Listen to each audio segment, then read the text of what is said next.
There you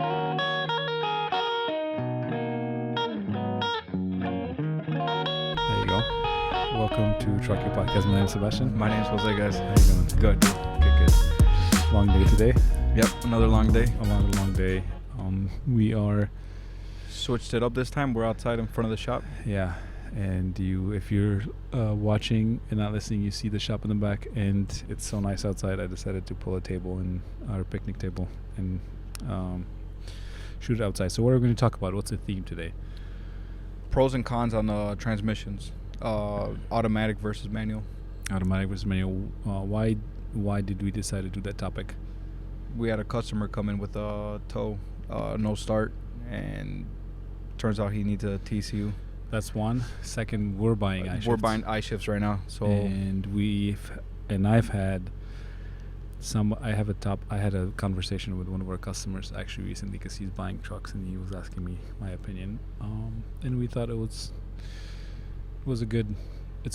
did do one of the earliest podcasts. We did do something around automatic transmissions, but this is more about now from what we've learned and what we've been working on as a shop. You know? Right. Yeah. So that's the theme for today. But what do you want to talk about? What happened today and for the last week that we had going on? So yeah.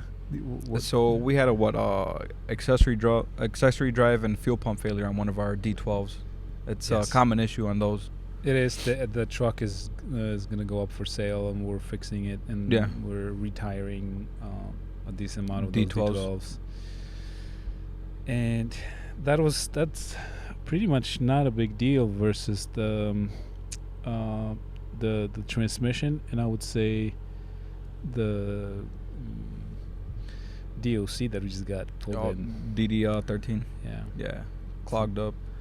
That was clogged up, and then we had few things. Oh, how about the guy with the clutch that came in? Yeah, I had a clutch put on like 2 weeks ago, around there roughly. Mm-hmm. It's slipping, unfortunately. It was a rebuild clutch, not a brand new clutch. Did he tell you the price? How much you paid for it? Like, dude, he said like $570. That's expensive for a rebuild clutch. That's really expensive. Well, you looked at it, and what's the solution? What do you say? To go rebuild or no? Oh, definitely not. Yeah, definitely not. There's no warranty on it. Yeah. Cause that's what I told him. I'm like, dude, if this was happening on a brand new clutch, it's covered under warranty. Yeah, and then I would say How about the guy with the D12? With what? That was very interesting. Yeah, he came in with a speed sensor not working, and we started digging into it since he's contracted to one of the biggest carriers, and they installed his system. Oh, that's an ISX. And that's an ISX. Yeah. And he said, did I say D12? It was an ISX. And we tested it. There was nothing going into that sensor. It was just the wiring was completely butchered. And as I had looked at it with the other mechanic, it was like, oh no, this is going to be tough to figure out what somebody did, because it was converted. Yeah, it was converted, so that's why it was a butchered up harness. Yeah. Did you see that transmission though? What was it? It was a Rockwell, right? I believe so. Yeah. The old Rockwell. Yeah. And so that's going to be definitely interesting to solve. And then we had a fifth wheel. Quick case study. It's an older truck also. That is a D12 for sure. And we wanted to fix the top plate, but ultimately we decided we're not going to do it. I wanted to redo the whole thing brand new. The owner decided not to do it, that somebody's going to do it cheaper for him somewhere else. And he came back and we switched it after a couple of days. So he lost pretty much his whole week, right? It was a decent amount of time that he was done. We could have done it. It was over the weekend, so we could have done it on Friday. Unfortunately, he could have started on Monday, but he just wanted to see if he can save a couple bucks. But he really had just a little bit more downtime and lost revenue, and Yeah, it didn't help safety. out that his old fifth wheel got replaced. It was superseded to something else, and that was a big mix-up as well. over at Volvo. Getting hold of that. Yeah. Good. We could share probably the D13 second trip that we did. The video's out right now. Yeah. It was uploaded today? Yesterday. It went live today. Yes. So this Thursday. The podcast is coming out Friday. Decent. We decided to go with them, so we're working through some details right now. But I like the fact that they're a factory warranty. Yeah, that's a big plus right there. Yeah, and we didn't find too many issues with them. Low mileage. Really low mileage. Yeah, 300,000. That's and so we're working on that, and then we looked at the fleet of D13s, 2016s. With manual. with the manual 10 speeds, right? 10 speeds, very clean trucks. So they're red. Yeah, which is fine. I like the simple spec for intermodal and just local. Yeah. 670 cabs. But okay, let's talk about a topic really quick. Pros and cons. Automatic, manual. The pros of having a manual trans is pull start. You're able to get pull started. True, that's very good. That's a good point. That's a big plus right there. Also, here's my question: why can't you pull start an automatic? How you gonna pull start a Sable? Especially night shift. How's that gonna work out with a night shift? Because I'm asking from our listeners' point of view, and it's like, some people probably wonder, like, okay, why? You're not gonna be able to throw it in gear. I mean, you're gonna push the button, but it's not gonna work out. Also, when you pull start a truck, always pull start it in a higher gear. Yeah. Pop the clutch, and it's gonna start up right away. You know how many guys just don't? Oh, I had a guy. Oh, the tow truck's still running outside. Oh, okay. Well, okay. Did you start it? No, actually, I asked him. I'm like, do you want me to just pull start your truck? Because the truck was completely dead. Oh, that guy. Oh, that guy. Oh, yeah. Yeah, and then he's like, dude, I never pull started a truck. I'm like, oh, never mind. Yeah. So how? So just quickly, how do you pull start a truck? Procedure: air up the truck if it doesn't have air. Mm-hmm. Throw it in a high gear, 6th gear. You're gonna get pulled. You're gonna obviously. And you can air it up from the truck that's gonna be doing the pulling. Yeah, correct. Yeah, just clarifying. Yeah, air it up. Throw it in a high gear. You're gonna step on the clutch. You're gonna get rolling. Once you feel like you're rolling pretty good, pop off the clutch and it's gonna start right up. Yeah. It should. And we've done that plenty of times. Yeah, but did you? Of course, not on our trucks. But did you do that for him? Oh, look at that! Wow, that's interesting. It's not July. No, is it? We're still a month short. Time flies by so quickly. Wow, well, that's funny. It's gonna be so loud, but what we can. They're still going. They're still going, dude. Wow, I see. Do you know what's happening? Protesting. Yeah,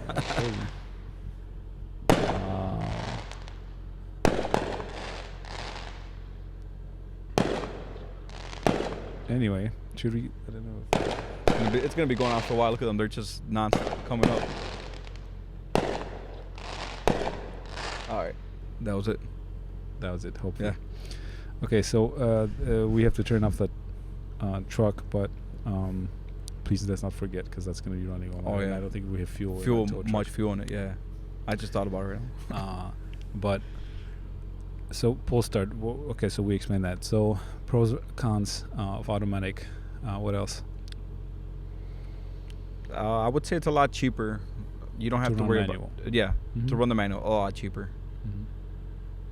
No XY shifter, no transmission harness, no ECA. The clutches are a lot cheaper. Mm-hmm. Yes, but from our experience, having a lot of manual trucks in the fleet with decent amount of miles on it, we just see the drive shafts getting beat up very badly. Yeah. Well, because the whole having a fleet, you have your slip seating drivers so much. No, we don't. My drivers. But like bigger in general. Yeah, in general. Yeah. Some do, but usually. Yeah. Usually companies try to not. So you're not having that same person drive that truck. Everybody drives them differently. And you mean across their lifetime of the truck? Exactly. Yeah, the truck's been through so many drivers. Mm-hmm. So obviously, like I mentioned, not everybody drives it with care. Yeah. And the pros of an automatic transmission for the driver, it's super comfortable, especially Traffic conditions. traffic Yeah. conditions around town. Just not thinking about really, the gears. And iShift, in my opinion, is the best Yeah. on the market right now, which comes with 750,000 miles Warranty, right? warranty, factory warranty. And I have never driven a better transmission. Ultra Shift is nowhere near. No, nowhere near. The number one problem is the expense. If it's something, Oh, goes it gets bad. expensive. Like right now, this TCU, that's expensive right there. Mhm. That's We fixed one for a customer. It's been a while. It's been last year.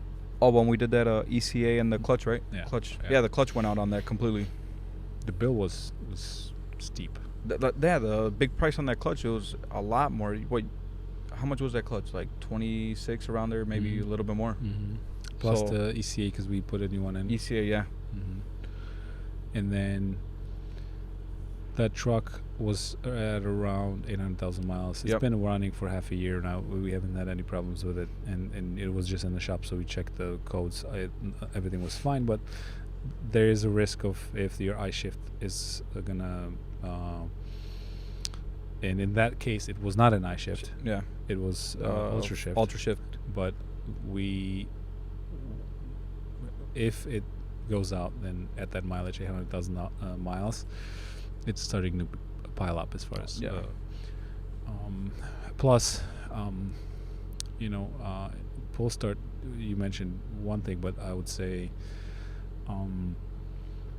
electronically, that sometimes your transmission is fine and something happens. I had a situation with a selector that would go bad, and I had to take the driver through this. Like, I was like, hey, let's see what's happening with the iShift selector, and I had to have him go take it apart, and the Okay. selector was messed up and everything was fine. So he found a broken piece. There was a piece broken inside. There's little guides over there, and we were able to put. He took a pen, and I was like, "Hey, push it," and he pushed it into neutral, started it, and then pushed it into gear, and came back to Chicago. Oh, nice. Yeah, Nice. yeah, but it took.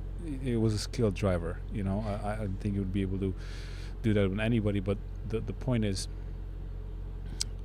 sometimes at XY shifters, electronic things Just go out of nowhere, Yeah, out of the blue. on definitely, I've seen that multiple times. Yeah. So if you were gonna, I'm thinking right now, what is it good from as an operator standpoint? Do I buy a manual or automatic as an owner? As an owner, I would go with the manual. As an Me owner, too. as a fleet, automatic. Mhm. Less, you have less abuse on the drivetrain, axle shafts, power dividers. You have guys, popping the clutch too hard, power divider went out. Yeah. Do you want to talk in detail a little bit about the case we have with the transmission that came in, and what obstacles are we really having as far as what really happened to that truck?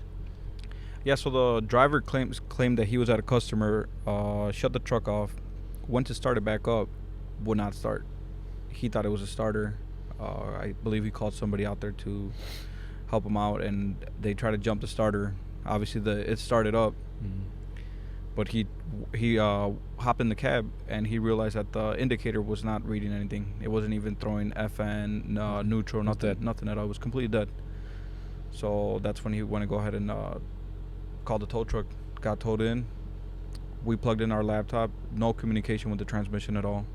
First thing we did is obviously check batteries, because obviously with automatics there's always corrosion, and that's obviously never good for automatic. Yeah. Check fuses, pulled out the harness, OEM harness going to the TECU, inspected it, pinned it out. Voltage was there, everything was there, good grounds. Same with the TECU harness.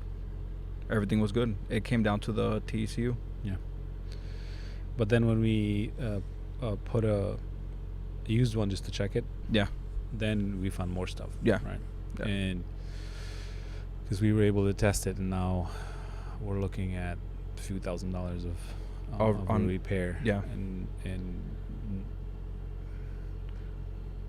at first the driver was like, well, it was shifting fine. Yeah. I'm like, dude, I know it was shifting fine, but unfortunately things happen out of nowhere like this. Mm-hmm. And He was a little shocked, but yeah, so pretty much the TCU just went out. yeah. And I'm trying to think with my, because I have a glider that has a Eaton Yeah, auto 85, shift, yeah. the 10 speed, and I've had, that's 1.3 million on it, and maybe twice I had serious issues with it, but that's it. Along Like the entire XY life. shifter. Yeah, Yeah. XY shifter, and then harness and electronic, and now it's working totally Yeah. fine. But you never And- had anything like internal damage on No. the trans? No, never. No, nothing. XY shifter was changed maybe twice, maybe. Yeah. I don't remember for a fact one, and I'm trying to think when it was the second time I changed it. But They are expensive. They do go out, but yet again, I mean, that's something to. You're going for an automatic. It's something to keep in mind that it's do gonna you go want to out. explain what an XY shifter does? So XY shifter is basically doing the work for you. That's Yeah. a mosquito right here. Yeah. So instead of you manually putting in the gears, it automatic. doing It's the work for you. yeah. It has two motors on top, and it's shifting for you. And from my experience, automatic and manual, if I like manual, I would go manual, and I shift is the only pretty much I like. Yeah, Even though compared to these ultra shifts, Yeah. like 85, that glider you mentioned, that generation compared to what we have in the shop right now, it was a little bit more difficult backing up that truck into a dock, Mhm. like the second generation, right? Like you Yeah. had to be easy on the throttle. You hit it too hard, it would like It's jump. super jumpy. Yeah. All of those old Eatons that we have on, I think we have 2 Volvos with them. Man, it's I know on one the clutch is going out. Yeah. We're gonna have to address it. But how many times the driver just tells me, man, it's like it's so jumpy, it's so hard to get back up into a dock or Yeah. be in a tight space at the rail or something. And that's the downside of that for sure. on those, yeah. Yeah, and then on I know what I almost forgot. Synchros on Oh, manuals, huh. disadvantage, right? Like from our experience, we're rebuilding 2 now. Yeah, 2 of them right here. And do you for want to 9 explain speeds. why the synchro would go out on the trans? Yeah, so synchro is it's the high range on your transmission. Once you lift up your range to the high range, that's where you get your high gears. Driver's not hitting it right. It's mostly it's driver abuse, but sometimes it's wear and tear. But specifically when the driver is rolling and not slowing down enough and then dropping to a lower range, yeah. doing it too quickly, right? And we've been seeing quite a few of them, but we have extra transmissions that we can quickly swap out. But that's something that's costly too on a higher mileage truck, because now you have to, and how many. If you don't know that's it, then somebody's going to tell you, hey, you have to rebuild the whole transmission. Yeah, and Right. then you're about what, And 3,500 right there. We had more of those back ends go out than really Transmissions, itself. yeah. Another issue we had was sliding clutches, but Mhm. that's also not finding the gear, and they're just grinding it. And And then I remember we had one in the summer. It had an issue with now that you were mentioning them not slowing down and dropping the range. We had one with the valve on the side, that safety got worn out. So oh yeah, that remember? was that was one. Yeah. Keep going. yeah, That was that interesting. safety valve got worn out, and that safety valve prevents you from dropping the range while you're in gear. So this guy was in gear and dropped the valve, dropped the range, and That was very bad. really bad. Yeah. But yeah, I think, is there anything else that we could add on either or side? I think we already summarized. I think owner as a single owner operator, you know the truck, you're gonna operate it yourself. You're gonna go manual. Yeah, If you're thinking about buying more, then go automatic. That's some music going on in the background. Then definitely, if you're hiring drivers, Automatic. yeah, Yeah. guys like it. Because those U-joints, power dividers, they will definitely add up quick. Yeah, I think that's a wrap. I think we should probably go home. Oh yeah. Thank you guys for listening, watching, subscribe, share, and we'll talk to you soon.